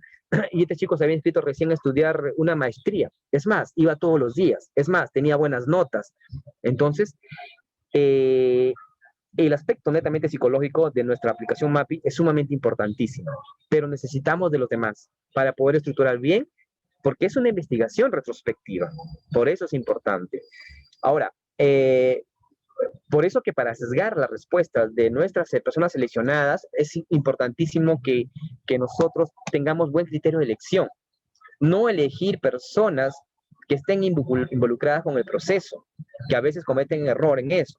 Porque a veces uno dice, voy a entrevistar a 4 para hacer esta autopsia psicológica. Y de los 4, 2 de repente son patas del occiso o 2 son patas del que lo mató y tú no te das cuenta. O de repente esos 2 también están involucrados en el proceso y van a declarar en contra o a favor del difunto. Te va a sesgar totalmente sus respuestas. Entonces es sumamente importante eso, que sea multidisciplinario. Ahora, acá en Perú se ha hecho autopsias, pero a veces no se ha hecho multidisciplinario porque no hay un equipo completo. No hay problema. También se hace solamente el informe y ya la policía lo toma como medio de investigación. También. Pero es más rico si se hace multidisciplinario, ¿ya? ¿La grafología debe ser usada en la autopsia psicológica para conocer el perfil psicológico de la víctima? No, la grafología no, porque la grafología se utiliza pues a personas vivas y el difunto pues ya está muerto. Lo que podemos hacer nosotros simplemente es valorar el relato de las personas, de la fuente indirecta. Eso sí, tenemos que valorar. O sea, porque nos pueden mentir, nos pueden exagerar, lo pueden idealizar, lo pueden idealizar a la persona. Sin embargo, esta persona no es como ella dice. Y ese punto de la idealización voy a tomarle de acá más adelantito para que más o menos puedan tenerlo un poquito más claro, ¿ya? Listo. Bien, seguimos y de ahí también, conforme vayan habiendo preguntas, lo voy a ir resolviendo, ¿ya? Bien. Acá es muy importante que me dicen, los testigos cercanos pasan por alguna prueba de veracidad, ya que pueden mentir si tan solo se pide información o solo es por recoger datos. No pasan prueba de veracidad. ¿Cómo se procede con algún testigo cercano que no quiere dar información? No es obligatorio. ¿ok? Existe eso que testigos no quieren dar información. De repente murió Juan y su mejor amigo del alma, muy cercano de la universidad, no quiere involucrarme, dar información porque piensa que lo van a involucrar en el proceso. Se les explica, se les dice que ustedes no van es más, a veces ni siquiera les llaman a que declaren. Se les explica que no van a entrar en juicio, simplemente es una recolección de información. Eso se les explica. Ahora, la veracidad de testimonio no se les aplica porque muchas veces no está dentro del proceso, pero un psicólogo entrenado puede detectar esas cosas, ¿no? El lenguaje no verbal. Por eso que el protocolo de Teresita no es tanto de narrativa abierta, sino es más de narrativa cerrada, que no da pie a que alguien mienta de manera específica. Es diferente que yo te pregunte, oye, ¿tu amigo Juan era alegre o era triste? Alegre. O que te pregunte, oye Juan, ¿tu amigo cómo era? En sentido emocional. Me puedo decir a veces alegre, a veces triste, bueno, no me das algo específico, ¿no? Entonces, para evitar el sesgo, Teresita lo hizo más estructurado y sistematizado. Y eso vas a validarlo con todas, lógicamente vas a validarlo con todos, pues. Si yo te digo que era triste Juan, Lucho, Lucía y Pedro, que son parte de tu experimento de fuente indirecta, tienes que decirte lo mismo. Si no te dicen lo mismo, ese ítem no es válido. Entonces no puedes ponerlo como el perfil, como característica del occiso. No puedes ponerlo, porque no te lo ratificaron. ¿Ok? Es la consistencia del constructo. ¿Ya? Eh, ¿Cuál es la diferencia entre psicólogo forense y criminólogo? Bueno, es mucha diferencia. El psicólogo forense pues estudia para absolver las dudas de la administración de justicia, aplica la psicología forense para resolver ciertos constructos que le pide la administración de justicia para esclarecimiento de un hecho. Y perfila, hace por ejemplo, evaluación psicológica de daño psíquico, hace evaluación psicológica de afectación, de perfil de personalidad, para ayudar. El criminólogo no estudia la escena del crimen. Un criminólogo puede ser un policía, por ejemplo, ¿no? Aunque ahora hay psicólogos que también son criminólogos, ¿ah?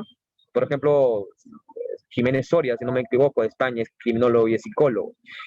¿Ya? Y en psicología forense y psicología criminal, específicamente no son lo mismo. El psicólogo criminal hace más perfilaciones de criminales. Por ejemplo, hace perfilación de criminales en serie, por ejemplo. Ya el psicólogo criminal le trabaja más con la DIVINCRI, con la policía, haciendo perfilaciones de criminales seriales, por ejemplo. El psicólogo forense más trabaja en la parte evaluativa, ¿no? Para resolver dudas de la administración de justicia. Por ejemplo, ¿cuánto afectada está esta persona porque fue producto de violación? Tanto, ¿no? ¿Cuál es la personalidad de este sujeto acusado de violación? Tal. Evaluamos, el psicólogo forense evalúa perfil de personalidad de un violador, perfil de personalidad de un homicida, de una persona que violenta. El psicólogo forense evalúa, por ejemplo, afectación y psicológica y daño emocional o daño psíquico en personas víctimas de violación, de secuestro, de tortura, etcétera, ¿no? Hay ciertas diferencias. Bien, seguimos antes que nos gane el tiempo y de ahí vamos a seguir hablando algunas preguntas, ¿ya? Bien, entonces acá es importante esto y lo importante que sepan ustedes es esto, ¿no? Que hay que saber entonces qué es muerte natural, accidental, suicidio o homicidio. Eso es lo que nos ayuda a la autopsia psicológica. Y la víctima deja siempre evidencia, eso ténganlo claro, siempre deja evidencia la víctima, lo que se llama huella psicológica. Siempre va a dejar una víctima, especialmente si es suicidio, va a dejar un gesto, un acto, una situación que realmente nos haga pensar que es suicidio, ¿ok? Ayuda en el derecho penal mucho, por ejemplo, para víctimas de homicidio, de muerte, ¿no? También ayuda en el derecho civil, también, por ejemplo, para cuestiones de tomar en cuenta que esta persona hizo un trato con alguien y no estaba en condiciones psicológicas para hacerlo antes de su muerte. Si de repente firmó un documento y de repente detectamos que era una persona que tenía un cuadro neurótico, psicótico o un estado mental alterado que no podía obrar por propia cuenta, también nos ayuda a la parte civil. La autopsia psicológica interviene en muchos aspectos, pero más se utiliza en el aspecto de muertes dudosas, ¿no? Suicidio o homicidio, en la cual no se sabe realmente qué fue lo que pasó, ¿ok? Entonces, conoce las causas determinantes de la muerte, definimos el perfil de personalidad del sujeto, y esto es lo más importante, ¿no? Que definimos el perfil de personalidad del sujeto. Hay varios pasos. El primer paso es la revisión del expediente. Es sumamente necesario, antes de hacer autopsia psicológica, tener todo el expediente, leer todo el expediente del crimen. No somos criminólogos, no somos policías, pero tenemos que leer todo el expediente del crimen. Ya saben ustedes que es muy importante que también conozcan la parte normativa, la parte legal también, pero todo el expediente del crimen deben conocerlo. Hay cosas que no van a entender, por eso que también es necesario ser multidisciplinario, porque el criminólogo te va pues indicar qué aspecto sí, qué aspecto no, qué significa esto, qué significa lo otro. Igual que el médico, ¿no? Igual que el médico. ¿ya? Bien. También es sumamente importante, en segundo paso, inspeccionar el lugar donde fue realizado el examen, el reconocimiento, el levantamiento del cadáver. Nosotros no lo vamos a ver con ojos de criminólogo, recuerden eso, somos psicólogos forenses, nosotros vamos a verlo con ojos de psicólogo forense. Si entra acá un médico legista, va a ver con ojos de médico legista, lo va a ver a la víctima, cuáles son las huellas, cuáles son las lesiones, si hay contusiones, equimosis, fracturas, hematomas, etcétera, etcétera. Si va el criminólogo, va a ver más o menos la escena del crimen, donde ya, con qué artefacto o objeto fue suscitada la muerte. Si somos psicólogos, ¿qué vamos a ver? Entramos a la escena del crimen y ¿qué vamos a ver? Huellas psicológicas, cartas, videos, anuncios, fotos, diarios, revisión de su Facebook, etcétera. Revisamos todo lo que tenga que ver con la víctima para conocer la personalidad, gustos e intereses de la personalidad. Si yo voy a estructurar la personalidad de un sujeto, supongamos que este sujeto tiene una personalidad obsesiva compulsiva, por decir, ¿cómo sería su cuarto, el obsesivo compulsivo? Si esta personalidad sería, por ejemplo, una persona psicótica, o de repente sería un psicopático, por decir, un psicopático o un antisocial, que también hay muchos casos de antisociales que se suicidan, un antisocial con consumo de drogas, ¿cómo sería su cuarto? Nosotros sabemos interpretar eso, sus dibujos, sus gustos, sus intereses. Entonces es un momento importante la escena del crimen para el psicólogo también.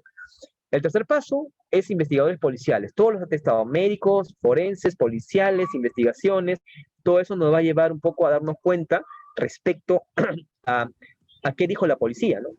Si fue por bala, dime. Doctor, la diapositiva se ha quedado congelada. ¿En cuál estamos? Está todavía en MAPI, la más usada en Latinoamérica.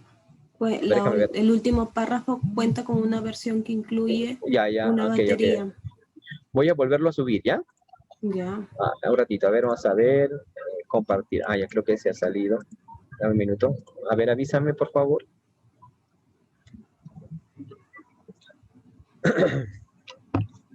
No, sigue igual.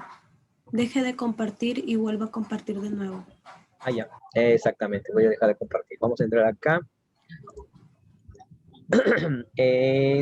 Pero se deja de compartir, ¿no? Sí. En la parte de arriba dice dejar de compartir. Ya. Acá arriba. Ok, perfecto. Acá, dejar de compartir. A ver, lo que ahora raro, ya se ve. Internet. ¿Qué dice ahí? A ver. Tercer paso. Sí, ahí estoy, perfecto, ya ahí estoy. Ajá. Voy a retroceder un poquito, ¿ya? No se preocupe. Avísame a ver si es que retrocede, ¿ya? Ya. Ahí, ¿retroceda primero? Primer paso. Ya está, ¿no? Primer paso. Perfecto. Bien. Entonces, primero paso es revisión del expediente. Ninguna autopsia psicológica se hace si no tienen el expediente en mano. Como les decía, el atestado policial, el informe médico legal, el expediente fiscal, el informe criminológico, todo tienen que tenerlo. Si no, no pueden hacer una autopsia psicológica o algo cerrado, porque es una investigación retrospectiva. Entonces tienen que tener ustedes en cuenta todo eso. Segundo paso, como les decía, es la escena del crimen, ¿ok? Es muy importante que el psicólogo también tenga acceso a esto para que reconozca todas las huellas psicológicas que puede haber. Documentos, diarios, fotos, música. Mire, por ejemplo, este cuarto, ¿no? ¿Qué afiches tiene? ¿Qué tenía en su diario? En su Facebook, sus videos, todo, pero enfocado desde el punto de vista de la psicología, que son las huellas psicológicas que pueda tener, cartas, documentos, etcétera, ¿no? Tercer paso, van a ver ustedes y consultar todas las investigaciones policiales que pueda haber de los médicos forenses o especialistas, porque como me preguntaron anteriormente, no puedes tú obrar si no eres criminólogo. Tienes que saber interpretar algunas cosas. Por ejemplo, a qué altura fue el disparo, qué distancia, ¿no? Todo, ¿no? Entonces es importante todas estas cosas, porque eso te va a ayudar también a entender de forma más global el aspecto. Si bien no vamos a opinar sobre aspectos criminológicos, pero vamos a opinar sobre la personalidad del sujeto. Y eso nos va a llevar a entender si puede o no puede hacer un sujeto esas cosas. Por ejemplo, si es que una persona que se dispare, directo, sangre fría, lo podría ser de repente una persona dependiente, o lo podría ser mayormente un antisocial, o lo podría ser una persona histriónica pero temeroso de esas cosas, Por ejemplo, en el caso de Chiclayo les comento, en el caso de Chiclayo, por ejemplo, la chica, eh, eh, la víctima antes de su muerte había pasado terapia con un psicólogo, ¿no? Había pasado terapia en una clínica en Chiclayo. Y después la encontraron muerta con un disparo en el pecho. Él era un policía, perdón, era un militar, estaba en PIX. Esta persona, por ejemplo, había pasado, y lo que ahí ayudó mucho en el juicio, en el proceso, la autopsia psicológica lo hizo en Chiclayo un psiquiatra, pero que había pasado de que le habían llamado al psicólogo terapeuta que le había tratado a esta señorita, bueno, sí, esa difunta, y la pregunta que le hizo fue muy clara. ¿Usted cree que con el estado mental que ha tenido, usted que lo ha visto en varias sesiones, es probable que se haya matado? ¿Es muy probable que se haya matado? Teniendo en cuenta que ella estaba por un cuadro depresivo, pero en el tratamiento ayudó mucho porque el psicólogo explicó que si bien tenía una depresión, tenía mucha prospección con sus hijos, no tenía ideas de matarse. Y explicó porque le había visto creo que en 3, 4 sesiones. Entonces, no necesariamente porque tenga depresión va a llegar a matarse. Y eso ayudó muchísimo a determinar que realmente pues no tuvo huellas ni gestos suicidas para determinar que era positivo la opción psicológica de que realmente era una persona propensa a suicidarse. Entonces, todos esos factores determinan mucho. Entonces, la autopsia psicológica tiene que hacerse de manera integral, de manera integral. Bien. No, se da en términos de certeza, no se da en términos de probabilidad. Recuerden que todas las ciencias tienen un margen de error. Yo recuerdo una vez que una psicóloga dijo, pero mi informe psicológico es 100%, 100% exacto, dijo. Eso no existe. Y eso le dijo que su prueba psicológica es 100% exacto. Y el abogado le dijo, entonces es casi igual que la matemática, 2 más 2 son 4, y 4 va a ser toda la vida. No existe eso, probabilístico. Pero disminuye ese margen de error cuando tienes mejores instrumentos de evaluación. En la autopsia psicológica disminuye ese margen de error cuando tienes fuentes indirectas más confiables, ¿ok? No sesgadas. Ahí vas a disminuir y vas a mejorar tu margen de error, ¿ok? Pero todo es probabilístico. El cuarto paso, la elección de las personas. La elección de las personas que conocieron directamente a la víctima, ¿no? Tengan en cuenta que hay gente que va a querer anotarse, pero que debe sospechar porque pueden tener ganancias en ese aspecto. El que elige eres tú. Yo elijo a quién interrogar. Primo, madre o padre, vecinos, ¿qué vecinos cercanos? Hago una lista de las personas muy cercanas a él, de relación muy íntima, como dice Teresita, y yo elijo qué vecinos cojo, qué amigos cojo, qué familia cojo. Y es más, si cojo no su pareja, yo elijo, pero tengo que ver, como dice Teresita, mucha afinidad, o sea, mucha intimidad con él para poder conocerlo bien y que no esté involucrado en el proceso en sí, en el sentido de una de las partes, que sea neutro, mejor dicho. ¿Ok? Si yo me suicidé y mi mejor amigo es Carlos, pero Carlos es de la universidad y no tiene nada que ver con mi muerte, pues él va a ser un buen postulante para el grupo de entrevista de MAPI. ¿Ok? Es muy importante esto. Núñez de Arco también nos hablaba que lo más importante es evaluar el estado depresivo que pueda tener, el apoyo social y familiar, la biografía, que es su historia, y la personalidad. Él nos dijo que es muy importante que evaluemos esto, ¿ya? Y la autopsia psicológica, entonces, es reconstruir el perfil de la persona muerta, ¿no? Y es importante tener todo lo que podamos tener, ¿no? O sea, aportes del médico, psiquiatra, del psicólogo, del policía, etcétera, ¿ya? Todo es muy importante. Solamente en caso de muerte dudosas es aplicable cuando es acá, pero también se aplica en suicidios y en otros aspectos. Entonces, Littman nos habla que lo más importante es entonces determinar el estilo de vida, cómo era su estilo de vida del sujeto, cómo era su historia, si tenía problemas económicos, sociales, cómo era su personalidad, si tenía intentos anteriores de suicidio. Esto es sumamente importantísimo. Por ejemplo, si tenía intentos anteriores, porque tener intentos de suicida previos son un gesto suicida muy fuerte. Es un gesto suicida muy marcado que sí lo puede llevar a matarse. Porque los suicidas no solamente lo intentaron una vez, muchas veces lo han intentado 2, 3 veces. Es más, han sido hospitalizados. Entonces es muy importante indagar muy a fondo. Enemigos también, posibles enemigos que pueda tener, porque la autopsia psicológica también ayuda pues a la misión de justicia, porque tengan en cuenta que la policía o la fiscalía investigativa ya tiene los presuntos homicidas, pero no saben si lo mataron o no. Entonces ustedes le van a dar esas luces. Ok, si de repente en los presuntos homicidas está Juan y Pedro, Juan investiga, Juan cómo era su vínculo, y comienzan a armar también una red de conexión, posibles enemigos que haya tenido, ¿no? Entonces, en ese aspecto se va trabajando. Eber nos habla sobre los objetivos de la autopsia y estos son los objetivos principales de la autopsia psicológica. Primer objetivo principal es determinar la manera de la muerte del occiso, ¿no? ¿Y cómo debemos la manera de la muerte del occiso? Pues nos va a apoyar el informe médico legal. ¿Fue natural? ¿Fue accidental? ¿O hay indicadores suicidios? ¿O hay indicadores homicidios? El objetivo es determinar la manera de muerte, ¿no? Y esto se hace en base a la sigla NASH, grábense del NASH, es si es muerte natural, si es muerte accidental, si es muerte suicidio o si es homicidio, ¿no? Eso es muy importante y es un objetivo principal de la autopsia psicológica que tienen que tener en cuenta. El segundo objetivo de la autopsia psicológica es determinar el momento y el tiempo en el cual se produjo la muerte. O sea, en qué etapa o en qué momento de su vida del occiso, qué momento de su vida o qué situaciones pasaba el occiso cuando murió, ¿ok? Y relacionamos en qué tiempo y en qué momento y en qué circunstancias de su vida ocurrió este suceso. Si, por ejemplo, eso ocurrió justo cuando su esposa lo deja por un divorcio, hay un estresor, hay que averiguar cuánto impacto le dio este estresor a esta persona y si tiene recursos de afrontamiento o si esto le ha llevado realmente a desarrollar un problema de salud mental, como una depresión, y si hay gestos suicidas por esa depresión. Entonces, es importante, segundo objetivo de la autopsia, averiguar el momento y el tiempo en el que se produjo la muerte, ¿ok? ¿En qué momento se dio? Tercer objetivo es evaluar la información, lo que decía anteriormente, información, todos los documentos y datos obtenidos sobre el suicidio, ¿ok? Para cuestiones de prevención muchas veces se da, pero es importante también este punto. Y cuarto, la entrevista que se hace, ¿no? Para mecanismos, por ejemplo, terapéuticos de las personas allegadas, ¿no? Y permite comunicar pensamientos y sentimientos de la persona fallecida. O sea, es decir, también ayuda a expresarse a la gente, ¿no? Indagar, también para fines terapéuticos también se utiliza muchas veces, ¿ok? Bien. Entonces, es importante esto, valoramos riesgo suicida, ¿no? La valoración del estilo de vida, ya les dije, el estado mental, perfil de la personalidad, si existía o no avisos presuicidas, para poder determinar pues estos aspectos que nos va a llevar a hacer una conclusión general, un análisis general. Bien.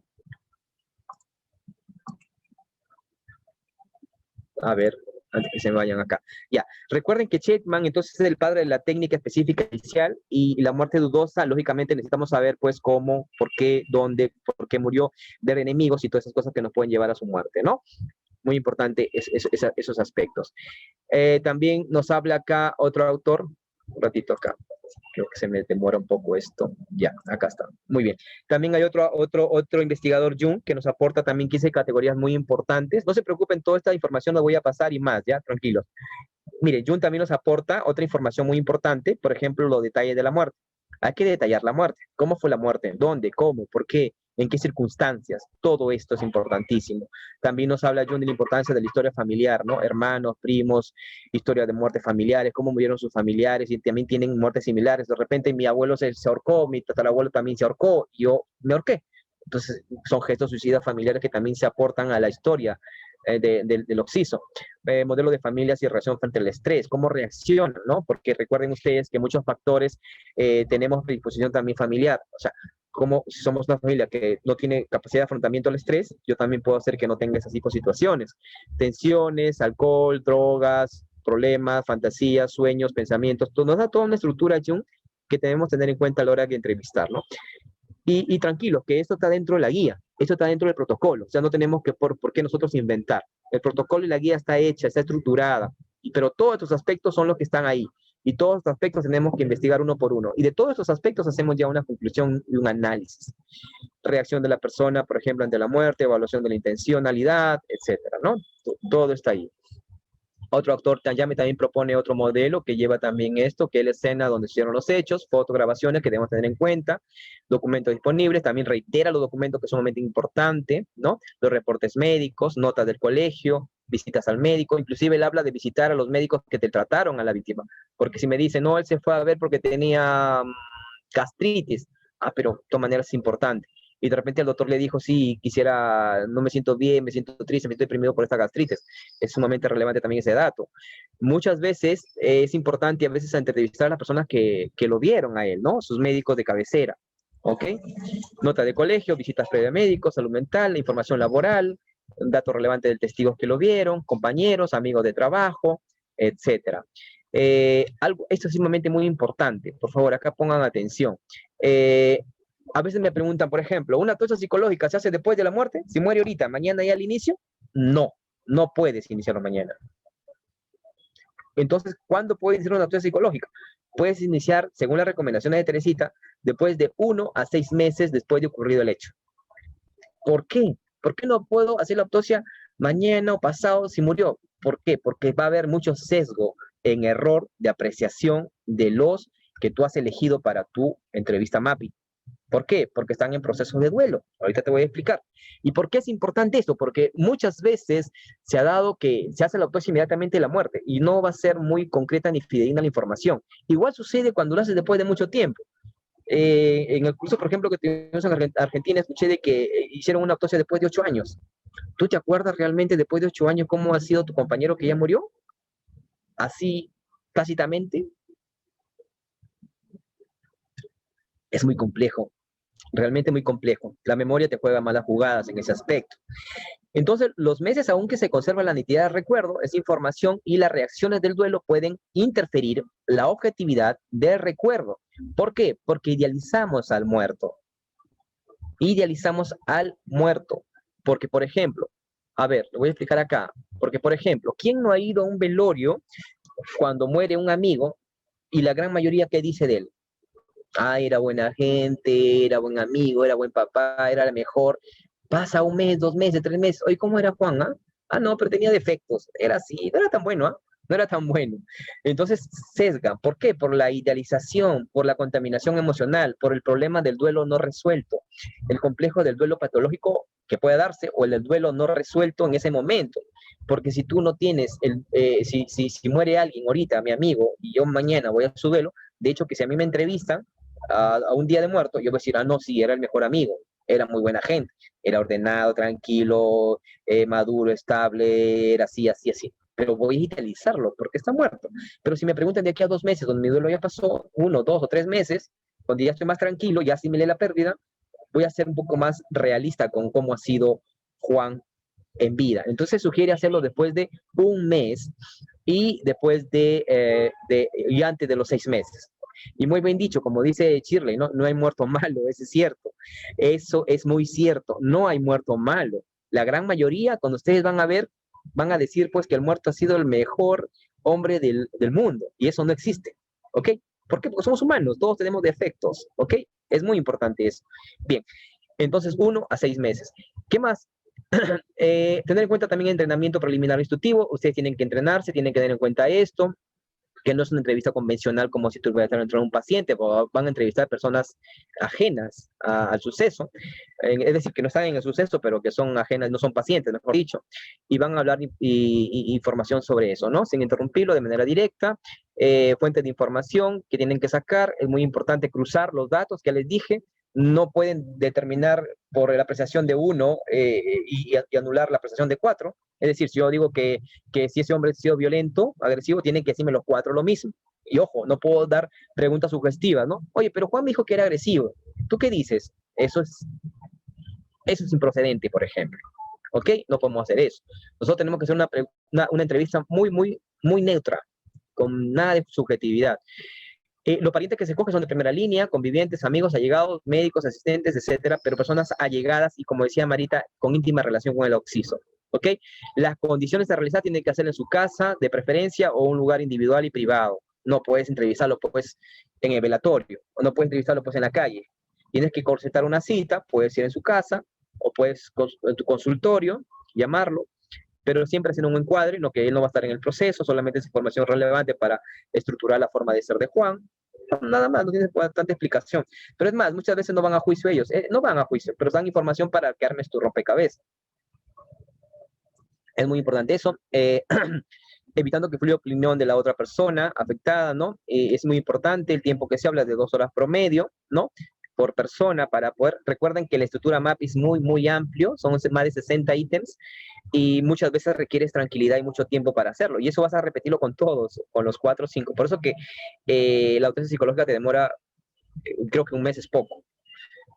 Los criterios deseables son entonces ambientes relacionados al fallecido, social, laboral. Hay que elegir ambientes muy cercanos al fallecido, de su trabajo, por ejemplo, ¿Quién no tiene un amigo cercano en el trabajo? Todos tenemos a alguien con quien vamos a comer, vamos a conversar, con el que compartimos más nuestra labor, y ellos saben, no pueden describir cómo somos. ¿Quién no tiene en su vida social, por ejemplo, lúdica también? ¿Con quién va a pelotear? ¿Con quién va a jugar? ¿Con quién va a bailar? ¿Quién no tiene un familiar más cercano, por ejemplo, con la mamá o con el papá o con el hermano Juan, quien es más cercano a mí? Hay que hacer una elección en base al factor de intimidad, de acercamiento con el occiso, ¿ok? Eso es muy importante, el que lo conozca más, ¿ok? A nivel familiar, social, individual, grupal, lúdico, a todas sus áreas del occiso. Entonces, muy importante eso, es importante que tengamos en cuenta esos aspectos. Hay también, hay otros criterios también, hay otras guías, pero el MAPI es el más recomendado. Por la complejidad, como le dije anteriormente, y tiene que ser multidisciplinario por una comunidad de expertos quien le ayude a, lógicamente, estructurar mejor. Y finalizando, le doy estas conclusiones para un poco refrescar y que quede claro. Entonces, la autopsia psicológica es un proceso de recolección de datos para reconstruir el perfil psicológico de una persona, su estado mental, cuando la muerte es dudosa, que no se sabe si se suicidó o si lo mataron, o si fue una muerte accidental o si fue una muerte natural. Entonces hay que reconstruir el perfil y la personalidad del sujeto. ¿Cómo? Con la exploración psicológica de su vida, su biografía personal, de su vida anímica, de su estilo de vida, de su forma de ser, ¿no? Para esclarecer la causa de la muerte a través de una serie de investigaciones retrospectivas, o sea, atrás en el tiempo, que se hace de manera directa con gente muy allegada a él, ¿no? Eso es la investigación, la autopsia, o sea, una investigación retrospectiva. Y constituye una herramienta importantísima para la investigación criminal. Si bien no piden mucho en Perú, pero bueno, la parte, supongo, de criminología de INCRI, ellos les va a ser muy útil, ¿no? Y también hay que tener algo muy importante, que como nosotros ahora todo es oralizado, todos van a juicio, tienes que hacerlo muy científico, ¿ok? Muy metodológico, porque cuanto menos sesgo de error tengas, vas a poder, pues, no te van a poder refutar en juicio, ¿ok? Porque la autopsia psicológica puede ser contrastado durante el tiempo, cuando ya el juez, por ejemplo, tú haces la autopsia psicológica y pasa de que el juez ya tiene un medio probatorio que te reafirma lo que tú dices, entonces un poco que le esclareces la duda, ¿ok? Para eso sirve esto. Y eso, entonces, puede ser contratado durante la defensa frente al juez. Y el juez puede decir inclusive, mira, tenía razón el psicólogo, mira, sí se ha suicidado porque habíamos encontrado este medio probatorio y da fe de eso. Es para esclarecer el hecho, ¿ya? En caso de este esclarecimiento de muerte dudosa, ¿no? En el MAPI nos aconseja estas conclusiones, que la entrevista debe ser planificada de manera concéntrica, es decir, personas que conocieron al difunto y de mucha cercanía, ¿no? Les vuelvo a repetir esto: familiares, amigos, vecinos, compañeros de estudio, religión, pareja, amigos formales, ocasionales, etc., pero que tengan afinidad y lleguen a esta persona, ¿no? Lo importante es aclarar la selección de las fuentes de información, esto es muy importante, excluir a personas sospechosas que pueden estar involucrados con la muerte, porque ellos se van a sesgar. Nadie que tenga que ver con la muerte, ni afinidad con él, ni con la víctima en el sentido del delito. Eso puede sesgar, de hecho que va a sesgar. Si me entrevistas a mí y yo era muy amigo de la persona que lo acusan, lógicamente, pues te voy a decir, no, él se quería matar, ¿no? Y te voy a hablar lo peor de él. Es muy importante eso. Una vez escogidos los elementos, es importante que se debe sumar el resto de elementos criminológicos, policías, médicos, legales, por eso que es multidisciplinario, ¿ya? La autopsia psicológica es una herramienta muy, muy, muy útil, pero debe ser adaptada. Ya les dije que en el Perú no hay. Debemos estructurar uno, de repente adaptar el MAPI a nuestra realidad. Es poco solicitada, pero es muy eficiente y o sea, en algunos países es muy útil. Por ejemplo, Argentina lo usa mucho, Cuba desde luego, Colombia también, pero en Perú no existe una guía. En cambio, Colombia sí tiene guía, Perú no tiene, ¿ok? Es muy importante esta información. Bien, chicos, y para finalizar acá, bueno, es muy útil la herramienta, ¿no?